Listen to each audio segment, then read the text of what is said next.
Here's an exciting new discovery of 800 plus ancient Egyptian tombs that date to the Middle Kingdom period, and their necropolis they found,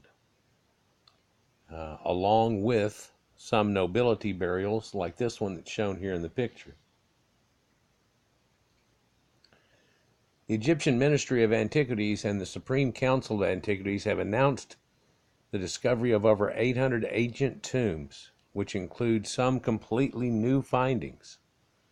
The newly found tombs, which are in a previously unknown cemetery, were found near Lisht, or El Lish, which is a very important archaeological site.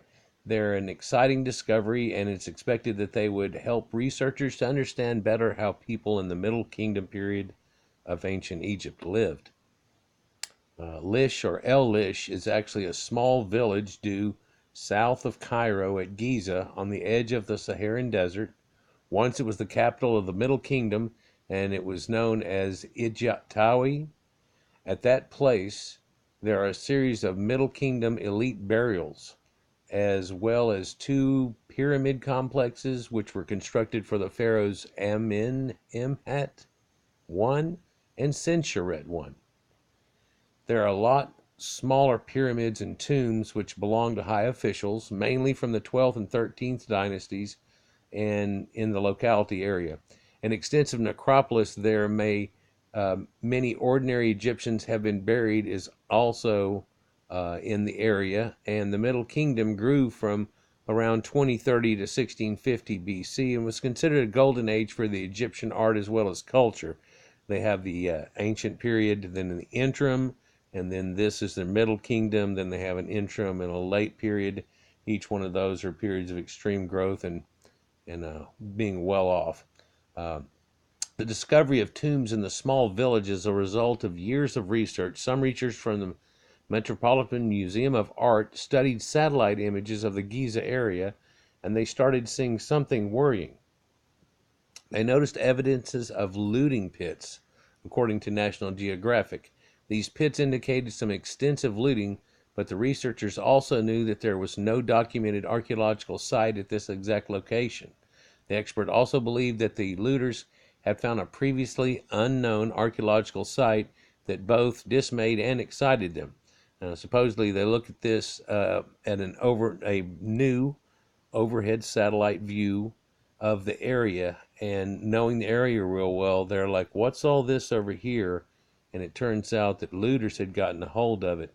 It's one reason we didn't find out about it until now. And again, they'll go into it a little bit here for you. One team from the Egyptian Archaeological Mission started investigating the pits which were made by the looters. Archaeology.org reported that they are located in the northeast of Senusret I pyramid. Soon the team of experts established that each pit led to a tomb and that they had found a cemetery which was previously unknown.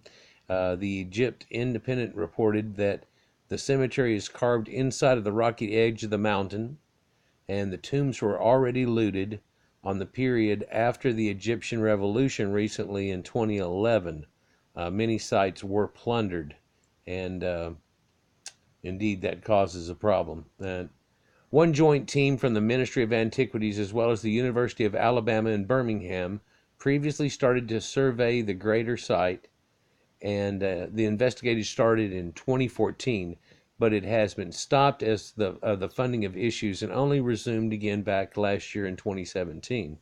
The experts carefully recorded the features of the tombs, and they have used some images and GPS coordinates as well as 3D mapping in order to create a database for the cemetery, and I can't wait for that. It'll show you the layout of the area, and there will be genetic data and things like that. They have a lot of the bodies, although they've all been looted through. It was recorded that there are some 802 tombs at the Lish site, that they are all from about 4,000 years ago, or 2000 BC. The tombs were dug deep into the rock, and that they were also classified as shaft tombs. There's a warrant of tombs in the mountainside, or a whole section of them, and a lot of the shaft tombs could probably have had space for some corpses, and the site could probably hold thousands of burials. It looks like they were reused for burials many times in generations of the same family were buried in the same tombs. The archaeological study also provided some precious information on the Middle Kingdom. Egypt today reported that the recording of the 800 tomb permits us to understand the social hierarchy, religious rituals, as well as the daily lives of people that lived in the Middle Kingdom period. And I can't wait for some genetic data to come out of this too. Hopefully they'll allow that to these mummies.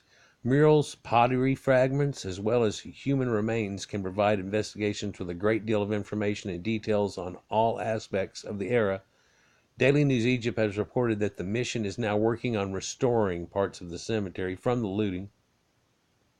Show you this video here in just a second, but there's one of the murals right there. It's on the wall. Okay, and then here are some of the burial sites and the insets, and you see these megalithic stones that are put in there. But without any doubt, this is one very significant finding.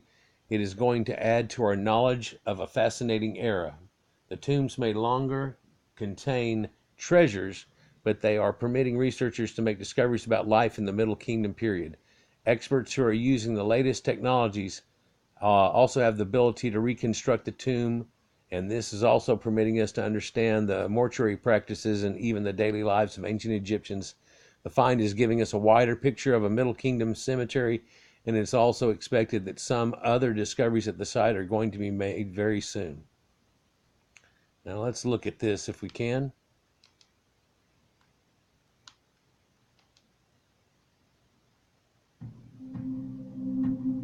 A team of American archaeologists led by Sarah Parcak of the University of Alabama, working with Egyptian archaeologists, discovered the 12th dynasty tomb of King Senusret I, stamp bearer to the south of his pyramid in El Lisht. The mission has been working on documenting and preserving the result of illicit digs which took place after the 25th of January in 2011 turmoil, Ministries of Antiquities Mamdo Eldamati said. Muhammad Youssef, director of the Dashur Necropolis, said that the tomb had been carved into the bedrock and has a mud brick ramp. Engravings on the tomb walls depict the stamp bearer hunting, at work, and with his family. At this time, it is a mystery about who exactly is buried there, but it must be a person of great importance to bear the seal of King Senusret I. Senusret I was the second pharaoh of the 12th dynasty of Egypt. He ruled from 1971 BC to 1926 BC, and was one of the most powerful kings of this dynasty. He was the son of Amenemhat I and his wife Nefertiti. He continued his father's aggressive expansionist policies against Nubia by initiating 2 expeditions into this region in his 10th and 18th years, and established Egypt's formal southern border near the Second Cataract. His pyramid was constructed at El Lisht. Sarah Parcak is also training Egyptian archaeologists in the use of satellites to protect archaeological sites. Many of which have been lost over time and through the ages. Like, share, and subscribe. More of this coming soon. As soon as they give us some data out of it, now they're fixing to compile it for us and bring it out. That's what this is a release of. Thanks. Have a great day.